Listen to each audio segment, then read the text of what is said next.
তো শুভ সকাল বন্ধুরা, তোমরা সবাই কেমন আছো? আশা করছি তোমরা সবাই যেখানে আছো সুস্থ আছো। তো আমরাও ভালো আছি। আর এদিকে দেখো সকালবেলার বাসি কাজগুলো আজকে শেয়ার করলাম না, তো একবারে স্নান করে আমি রান্নাঘরে গিয়েছি, রান্না বসিয়ে দিয়েছি। তো তোমাকে দেখাচ্ছি আমি আর আজকে কী কী রান্না করব সেটা তোমাদের সঙ্গে শেয়ার করবো বন্ধুরা, ঠিক আছে?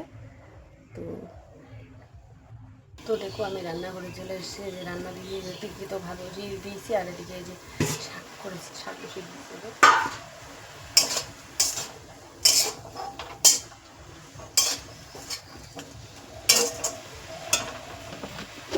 শাক মিশালি শাক বানাবো আজকে, ঠিক আছে? তো দেখো এই যে শাকগুলো তোমাকে একটু দেখিয়ে দিলাম, ঠিক আছে?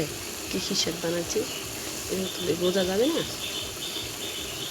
যে মাছের দোকান আসছিল, মাছ নিয়েছিলাম, তো মাছগুলো এখন বেছে নেবো। ওই যে মাছ দেখো, ঠিক আছে?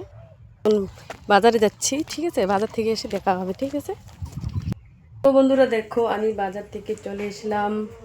তো কী কী সবজি আনছি দেখাচ্ছি তোমারগুলো। নিয়ে আসছি ফুলকপি, বাঁধাকপি, টমেটো, আর বেগুন, আলু, এগুলো নিয়ে আসি। ঠিক আছে বন্ধুরা, ব্লগটা আজকে এখান থেকে শেষ করছি। হ্যাঁ, টাটা সবাইকে।